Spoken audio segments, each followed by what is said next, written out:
Good night, good evening, good afternoon, good morning, wherever it is for you, one-to-winners around the world. Welcome all to one of our most special shows in, well, the history of One2Win.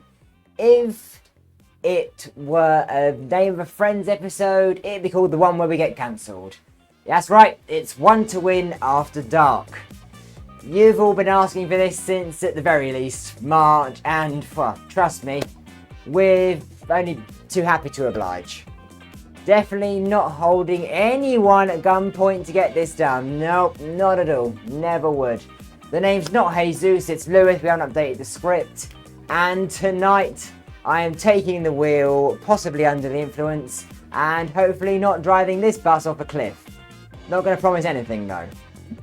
If you're here, I'm going to assume that you're pretty familiar with One2Win by now, so we're going to just skip the foreplay and jump right into it. Everything is the same as usual, except that tonight we're playing for a prize pot of, boom, 69 nice dollars. Yeah, bet you didn't see that one coming, did you? Did you? No. We're splitting it three ways, with the top getting $35, our runner-up getting $20, and finally $14 for the third place, because, you know, that'll make 69, and it's actually kind of hard to figure out a way to distribute $69 that actually makes any sense. You know the drill about top 10 getting binoculars in the chat, even though I can't see what you're saying, so you can say whatever you want until I find out later. You've got 10 seconds to answer and all that stuff. So we'll say we just get on with, get on with it and kick off After Dark. Here comes question number 1. Attention! Who hated these blurred lines in the 2013 song? Charlie Chonk, Keith Massive, or Robin Thicke? Time is up on this one. Which of these big boys hated these blurred lines? If you haven't heard the song, well, let me save you 4 minutes of your life and tell you it was absolutely lambasted for its misogynistic lyrics, and also its video left nothing to the imagination either. The singer of this 2013 song, who seemed to want to send me back to where it came from, is Robin Thicke. And if you didn't choose that as your answer, then might suggest you're a little thick yourself. 43 One2Win is a full house. Nice one, you all chose correctly. Let's get to work on Q2. Q2. By definition, when does a twat come into the office to work? Monday, Wednesday, or Friday? What do you reckon here? In this question, we're not talking about the one guy in the office you really hate, although we very well could be. Twat, T-W-A-T, is an initialism that was born during 2020 due to, well, world events. And it's all about the day someone chooses to go into the office rather than being sat at home, jiggling the mouse around every 4 minutes so they don't go away on Teams. With great potential to make it a 4-day weekend, as the name suggests, twats descend upon the office on Tuesdays, Wednesdays, and Thursday. So there's the answer, Wednesday. 34 One2Winners aren't slacking on question 2. Let's pack our bags and hope you have a happy ending now with Q3. Q3, where in the world is the world famous red light district de Wallen? Belgium, Germany, or the Netherlands? What do you think? You been here? Do you want to admit to being here? Well, the Rijksmuseum, the Keukenhof, and the Anne Frank House are all cast aside by some tourists to the country we're talking about here. Although Germany is pretty sexed up, it's not them. And I think Belgium needs to focus on fixing its roads first. Really putting the anal into canal. De Wallen is the name of the red light district in Amsterdam, the capital of the Netherlands. 42 of you, almost a full house. 42 of you clearly gone beyond the guidebooks, and it's paid off. Your knowledge has paid off, we mean, not some dodgy pimp or whatever the arrangement is. Wow, am I tripping? It's time for the 4th question already.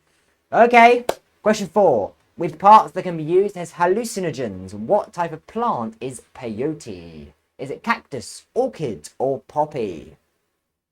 What do you reckon? Alright, well, if you're a militant vegan who's been on some gap year to Mexico to try and truly find yourself, you've probably accidentally on purpose tried some of the local peyote, probably because you think Coke is a bit too mainstream. Once you got over the nausea, vomiting, and all the other side effects, you've probably been on a hell of a trip in more ways than one. Peyote is actually illegal in the US and Mexico, the 2 places you're most likely to find it, but Native Americans still retain the right to use the plant for religious reasons. The things that are done in the name of religion, huh? If you want to be hashtag tripping for Jesus, then you'll need to avoid getting in a pickle, or more specifically a prickle, because peyote is obtained from the cactus. Yes, 35 of you are flying high on this one. It's time for a question older than time itself. Hang on a minute. No, well, yeah, time question older than time itself. Take a look at this one. It's Q5. Q5. Where's the clitoris? There's your picture. Give it a tap. Just a tap will do. Are we sure? Will they know? It's a matter of personal preference. Did your sex ed classes cover this? The clitoris is an interesting part of the female body because it's one of the few organs that has just one function. Purely pleasure. There's more to it than just a button too. Clitorises, is that the plural? Are actually up to 12 centimeters long. It's about that much for Americans. And that's before possibly trebling in size when its bearer is excited. So, if you're having a steamy session or in a rush, Where would your clitoris search succeed? You find it at the top of the vulva, so the picture in the top right is what we wanted. And 37 of you went straight there. Bet it's not your first time. Moving round to the other side, in more ways than one, with Q6, here it comes, attention. Which game is won by the player who pegs out first? Chinese checkers, cribbage, or croquet? All very fun games, but one of these involves, well, some of them involve pegging. Don't get too excited if pegging is your kind of thing, because all of these games are strictly non-contact.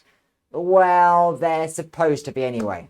Chinese checkers is a bit of a lie, because the game was actually invented in Germany. Chinese checkers was a term created to market the game in the USA. While it usually uses 6 different coloured sets of small balls called pegs, you're trying to get all of your pieces across the board and get them home. No pegging there. It's a similar story with cribbage. The little playing pieces are called pegs, and you can win if you peg your way to what's usually 61 or 121 points. There's no pegging out here though, so cribbage is out. Then again, with all the pegging that does go on, I guess cribbage players are bottoms. That was terrible. How low are your standards? That can only leave the quintessentially English game of croquet. You need to find or ask Daddy for a large patch of grass, put some square hoops in the ground, grab your mallets, grab your balls, and away you go. You swing the mallet between your legs, paw, to get the ball through all of the hoops in a given order. And if that isn't enough excitement, afterwards you need to hit the central peg in a move that is called pegging out. Wow, this question may have made your whole week, but just 2 of you. 2 of you. What? Most savage question in history. It made my night, but it made the whole week. Again, Jesus, you're terrible. That's the most savage question in, I was about to say HQ. We actually happen. We actually run. Our games actually run. This question may have been whole week for 2 of you. I'm pleased you can be trusted with games that involve hammers and balls. And for the rest of you, it probably felt like the Plain Olympics or something. Let's say, oh, actually, no, I don't feel qualified to do this. Do you want to? Yeah. I just press Q. I can press Q. Yeah, I know where Q is still, just about. Right. You might hear some unwanted ASMR here. Whoop, there we go. Right, got to try not to trip over anything. This is my question, you folks. So, Q7. Which site predominantly features the image hello.jpg? Is it Goatsy? Is it Lemon Party? Or is it Midspin? Scroll and click on the words. And so, now you press C. And you just click on the words. My whole life has been leading up to this very moment. So, let me take you on a journey. The website we're talking about, actually I need you to actually click on the words I'm saying. Yeah, awesome. The website I'm telling you about, it's one of the oldest and most known shop sites on the internet. And it featured 2 pictures, with hello.jpg being the better known of the 2. This picture was actually part of a 40-picture pack aptly named gap.c, which depicts a guy wearing a wedding ring and pulling his anus open way more than anyone should probably safely should. So like, don't try it at home or anywhere really. It took a while for the identity of this skilled stretcher to come out in the open, but now we know it is porn performer Kirk Johnson. Many parodies, or should we say tributes, have found their way onto the internet ever since. The mastering of which was probably an entry into a BBC competition to design the London 2012 Olympic logo. It featured 2 hands pulling the zero apart, with the logo's designer saying that the hands represent Britain pulling together to reveal the Olympics. The image was soon pulled.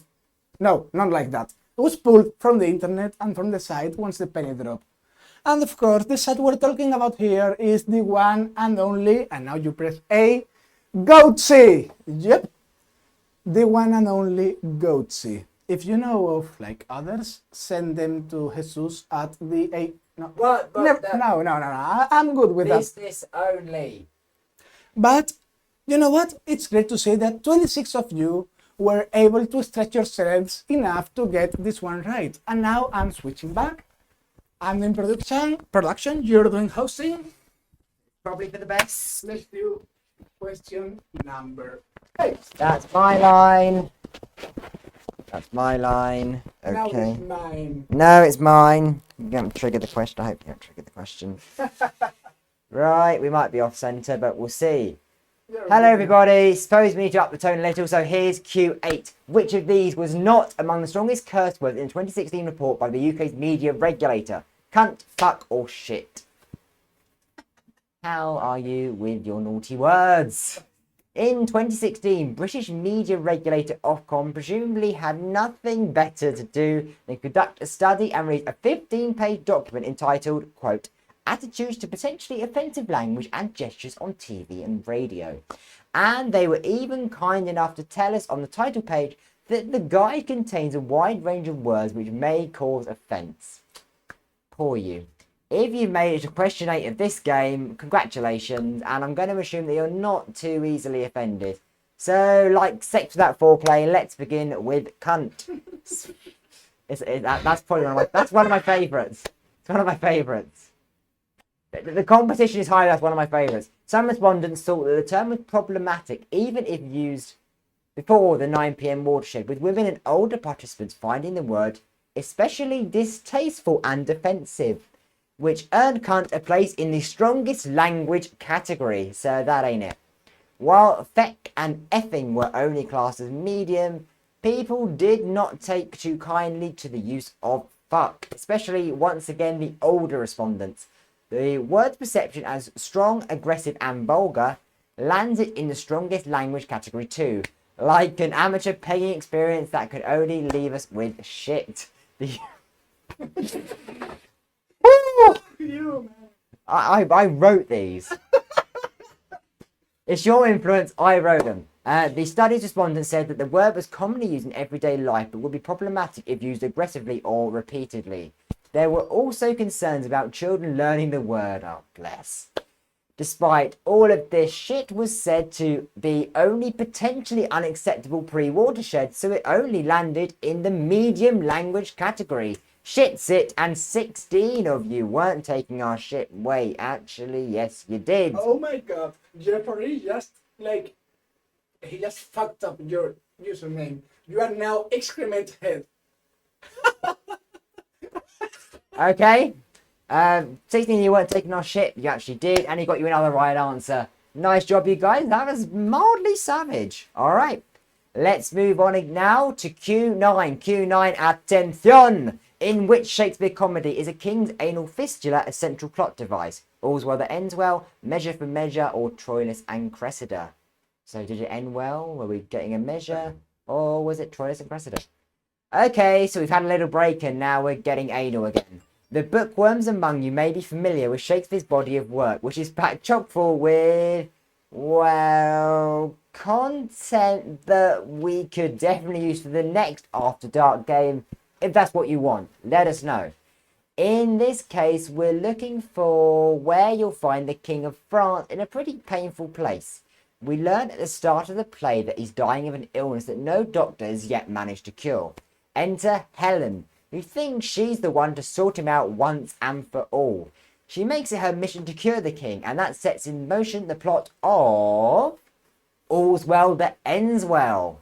As the play's title suggests, the king ends up being miraculously cured, but not before the bard manages to throw in a heap of innuendos and enough butt jokes to even keep Jesus happy.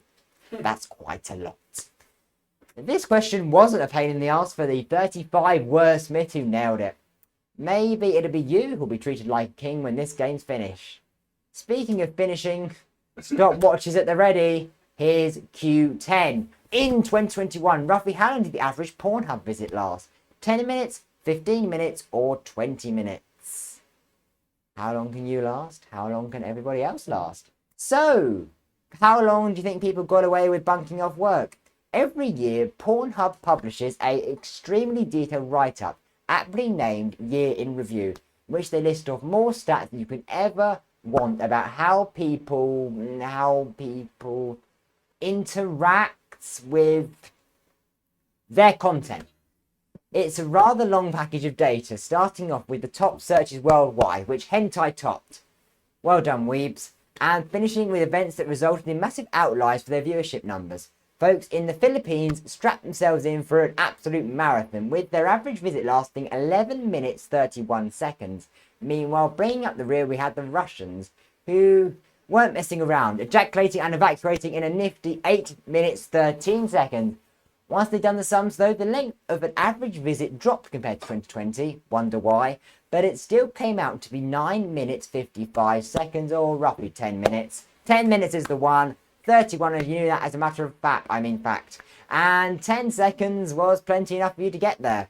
We twist the knife now with Q11. Q11. Which of these serial killers committed the earliest confirmed murder? The 44 caliber killer, the dating game killer, or the Zodiac killer? Pick your killer. Hope you're right. These are three of the most notorious serial killers in the history of the US, with many confirmed murders between them. And they were suspected to have committed a whole lot more too. Let's begin with the 44 caliber killer, who went on a spree of killings in New York City in the 1970s. His first victim was Donna Lauria, who was fatally shot while in a car with her friend Jody Valenti. She died at the scene, and Valenti survived the attack with only a shot in the thigh. This sparked a series of killings through the city over the next 13 months, causing one of the biggest manhunts the city had ever seen. However, the 44 caliber killer was pretty late on the scene compared to the dating game killer, who claimed his first victim 5 years prior. Back in 1971, the dating game killer would go on to kill the first of around 10 confirmed victims. Fast forward 7 years, and he charmed his way to a spot on the game show The Dating Game, hence his nickname. Hey, you guys said you like game shows. He was now rather chillingly introduced by the host as a fully developed photographer at the age of 13, enjoying skydiving or motorcycling in his free time. Any advances on 1971, anybody? Enter the Zodiac killer, who wasted no time shooting 17-year-old David Faraday and his girlfriend of just 2 weeks, Betty Jensen. What's more, they were on their first date, and Faraday promised that he would return his girlfriend to her parents no later than 11 p.m. All of that happened on a bleak December day back in 1968, making the Zodiac killer the earliest confirmed murderer of the three.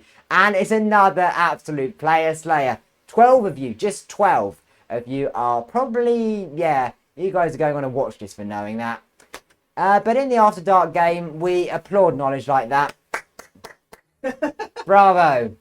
We're close to the end of the quiz now. Don't know if it's been 5 minutes or 5 hours at this point. So let's plug the gap with Q12. Here it is, Q12. A man putting a beer bottle in his anus is said to have contributed to the collapse of which country? East Germany, Soviet Union, or Yugoslavia? This is a story and a half. Some countries fall to bloody revolutions, others just dissolve by peaceful accord. So when this incident occurred, it was one for the history books. In May 1985, 56-year-old farmer Dorde Martinovic was admitted to hospital in excruciating pain. After being examined, the doctors found a broken beer bottle in his rectum. Upon challenging Martinovic about it, he said that 2 Albanian men had forcibly inserted the bottle following an unprovoked attack. Martinovic himself was Serbian, by the way, so this had the potential to cause some unwanted friction in more ways than one. He had to be taken to one of the country's top hospitals, almost 300 miles from his hometown, to be examined by doctors from all over the country. God, some people would actually pay for that these days, to be fair. It turned out actually that Martinovic claimed at first that he had been masturbating and lowered himself onto the bottle. But hey, believe whatever you want. All of this resulted in the tearing apart of 2 things. Firstly, poor Mr. Martinovic's rectum, and Yugoslavia. 30 of you avoided disaster on this one. Nice job, you guys. And for the rest of you, beer bottles are meant to go in this end. I've already had a few already. With that said, that's all for our first After Dark game. What did you guys think? Did you avoid waking your whole house up? Does Grandma know more about this kind of stuff than you expected? Will you be one of our first ever One2Win After Dark winners? What do you think, guys? What's the chat saying? They're liking it so far. They're liking it so far. I think so. That's reassuring. Well, Yeah. we're about to find out. Let's see today's winners! Winners! Urban Sombrero, you're on the watch list as well. You're in first place. You got 11 right in 85.47 seconds. Sienna, almost doing the double there with 10 right in 53.4. Oh my god, I can believe Poop Suck is number 10. Yes! Poop Suck! Yes! Oh, he's one of he loves his darts. Shipkey, Poop Sock, Shipkey fam. You're represented as well, mate. Milky Fruits, you're in third. I haven't forgotten about you, mate. 53.46 seconds to get 10 correct. No one getting 12, though. That's almost comforting. Nailed it. Nailed it. I nailed it. Oh, you're too kind. There we have it. That completes our first ever After Dark game. What did you guys think? Do you fancy round 2 sometime? Was it too mild for you? Really? Let us know either in the chat or in the survey that will pop up right after the game. Well done to all of our winners, and bravo if you're up an ungodly hour to play this game. UK, Europe, I salute you. I hope it was worth it. Our next game is, it feels weird to say this, but our next game is later today at 8 PM Central European time. That's 7 PM in the UK and 2 PM Eastern. And it's our 100th Spanish show too. Wow, how time flies. At this rate, I'll probably be hosting that as well. You're all very welcome to come along and celebrate our anniversary with us. I've not been Jesus, I've been Lewis. I thank you for prioritising One2Win above sleep. Hope you don't regret your life choices, and I'll see you again soon. Bye! You nailed it, man. Come here. Come here.